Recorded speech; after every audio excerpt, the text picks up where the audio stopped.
सीता जी ने अग्नि परीक्षा दी और श्री राम भगवान होते हुए सीता जी की पवित्रता को जानने के लिए उन्हें अग्नि में प्रवेश करने दिए, उन्हें अग्नि परीक्षा देने के लिए विवश किए। ये कहानी तो सभी जानते हैं, लेकिन रामायण में इसके पीछे का कारण लिखा हुआ है। राम जी ने आखिर ऐसा क्यों किया, जबकि वो तो भगवान है, वो तो सब कुछ जानते हैं। रामायण में लिखा मिलता है कि जब विभीषण जी सीता जी को लेकर श्री राम के पास पहुंचे तो श्री राम ने सीता जी से कहीं और जाने के लिए कहा और नहीं तो अग्नि परीक्षा देने के लिए कहा। तब लक्ष्मण जी ने वहां अग्नि का प्रबंध किया और सीता जी उसमें प्रवेश कर गई। राम जी ने उन्हें रोका नहीं। सीता जी के अग्नि में प्रवेश करने के बाद वहां सभी देवी देवता एकत्र हो गए।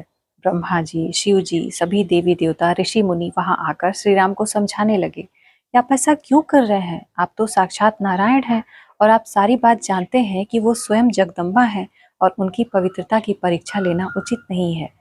ऐसा सभी समझा ही रहे थे, तब तक अग्निदेव सीता जी को लेकर वहां प्रकट हुए और प्रकट होकर अग्निदेव श्री राम से कहने लगे कि हे राम, सीता बिल्कुल पवित्र हैं, ये तीनों लोकों में सबसे पवित्र हैं और ये निष्पाप हैं।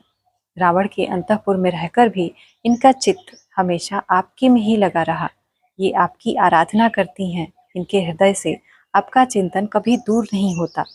रावण ने इनका अपहरण किया था, उस समय ये बिल्कुल अकेली थी और विवश होकर इन्हें अंतःपुर में रहना पड़ा। लेकिन वहां पर भयानक राक्षसियों के डराने धमकाने के बाद भी सीता जी का हृदय सदा आप में ही लगा रहा।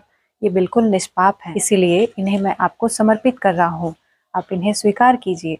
अग्निदेव की ये बात सुनकर श्री राम जी के आंखों में आंसू भर आए। श्री राम ने अग्निदेव और वहां उपस्थित सभी देवी देवताओं और ऋषि मुनियों से कहा कि मैं जानता हूँ कि सीता निष्पाप है, सीता मुझसे अभिन्न है और इनका हृदय सदा मुझ में ही लगा रहता है। रावण के अंतःपुर में रहकर भी सीता ने कभी राक्षस के विषय में नहीं सोचा।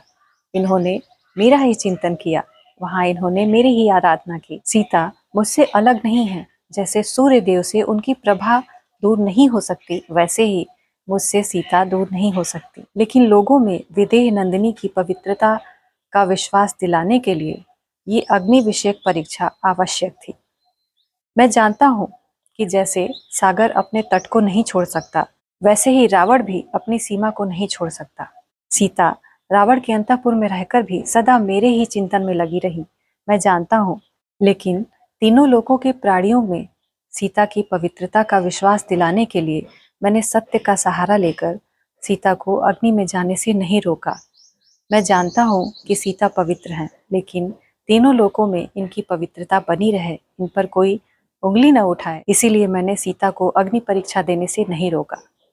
तो ये वजह थी जिस वजह से सीता जी को अग्नि परीक्षा देनी पड़ी। और पूरी बात को समझे बिना लोग राम जी पर ही उंगली उठाते हैं।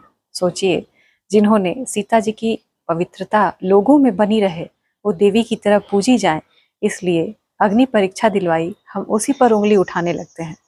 वो भगवान है, उन्होंने कुछ तो अच्छा सोचा होगा, कम से कम यही सोच के कोई उंगली ना उठाता। जब हम अपने धर्म ग्रंथों को पढ़ेंगे तो पूरी कहानी जानेंगे। आधी अधूरी बात जानना बहुत खतरनाक होता है। जय श्री राम।